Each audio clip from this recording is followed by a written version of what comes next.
CSR संदर्भातील या online प्रशिक्षण कार्यक्रमामध्ये आपल्या सगळ्यांचं सहर्ष स्वागत। आज देश स्वतंत्र होऊन 75 वर्ष पूर्ण झालेली आहेत आणि या 75 वर्षामध्ये अनेक सामाजिक समस्यांवर शासन पातळीवर मोठ्या प्रमाणावर काम झालेलं आहे।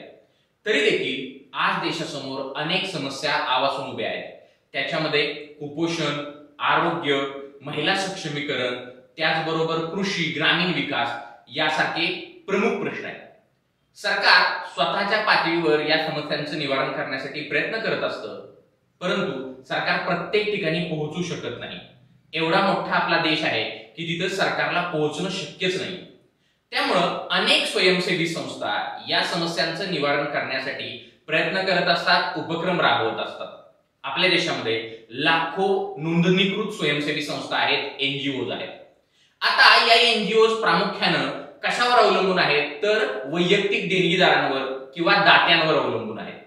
पूर्वी सरकारी उपक्रमाच्या माध्यमातून किंवा सरकारी योजनांच्या माध्यमातून एनजीओजना मदत मिळत असे, पण अलीकडे ही मदत खूप कमी झालेली आहे किंवा ती थांबलेली आहे असं म्हणायला हरकत नाही। मग या लाखो स्वयंसेवी संस्थांना जर येणाऱ्या काळामध्ये त्यांचे उपक्रम अव्याहतपणे चालू ठेवायचे असतील, नियमितपणे चालू ठेवायचे असतील, तर त्यांच्यासाठी एक खात्रीशीर आणि एक खूप मोठा निधीचा मार्ग उपलब्ध आहे, तो म्हणजे सीएसआर। प्रत्येक स्वयंसेवी संस्थेला सीएसआरच्या माध्यमातून निधी मिळू शकतो आणि त्या निधीच्या माध्यमातून ती स्वयंसेवी संस्था स्वतःचा उपक्रम पुढे चालू ठेवू शकते।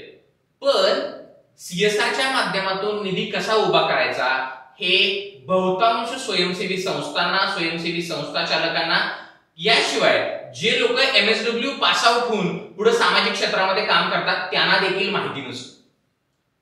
आता हा निधी मिळवण्यासाठी बहुतांश वेळा सामाजिक संस्था या मिडलमॅनचा वापर करतात किंवा एजंटच्या माध्यमातून हा निधी मिळवण्यासाठी प्रयत्न करतात।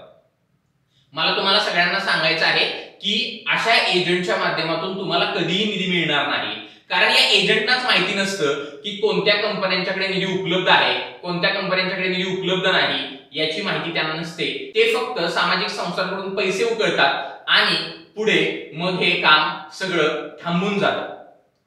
तर सामाजिक संस्था चालकांना सीएसआरच्या माध्यमातून निधी उभा करायचा असेल तर त्यांना सीएसआरच्या बाबतीत जाणून घ्यावं लागेल। काय जाणून घ्यावं लागेल तर सीएसआर म्हणजे नक्की काय आहे, कोणत्या कायद्यामध्ये सीएसआरच्या तरतुदी करण्यात आलेल्या आहेत, याचबरोबर सीएसआर साठी कोणत्या कंपन्या पात्र आहेत, त्यांनी किती पैसे खर्च करायचे आहेत, सीएसआरचे पैसे मिळवण्यासाठी सामाजिक संस्थांनी कोणकोणती कागदपत्र काढली पाहिजेत, काय पूर्वतयारी केली पाहिजे, कोणत्या कंपन्यांना प्रस्ताव दिला पाहिजे, प्रस्ताव देण्याची पद्धती काय असेल, याची माहिती सामाजिक संस्थांनी, स्वयंसेवी संस्थांनी, एनजीओजनी जाणून घेणं गरजेचं आहे। आणि ही जर माहिती त्यांना मिळाली तर निश्चितच त्यांना सीएसआरचा निधी मिळणार आहे।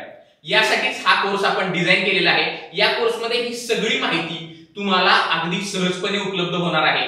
एवढंच नाही तर पहिले 2000 व्यक्ती जे हा कोर्स विकत घेणार आहेत त्यांना आपण देशातल्या सगळ्या सीएसआर कंपन्या ज्या सीएसआर साठी पात्र आहेत त्यांची एक यादी देणार आहोत। त्यांच्या सीएसआर पॉलिसीचं एक ऑनलाईन बुकलेट पीडीएफ स्वरूपातलं त्यांना उपलब्ध करून देणार आहोत। याचबरोबर ज्या कंपन्यांनी सीएसआरचे पैसे खर्च केलेले नाहीत त्यांची एक वेगळी यादी देणार आहोत। त्यामुळे सामाजिक संस्थांना नक्की कोणत्या कंपनीला सीएसआर साठी प्रपोजल द्यायचा आहे हे समजणार आहे। तर मित्रहो, आताच लगेच आमच्या वेबसाईटवर जा आणि हा कोर्स खरेदी करा, जेणेकरून तुम्हाला हा सीएसआरच्या माहितीचा खजिना सहजपणे उपलब्ध होईल।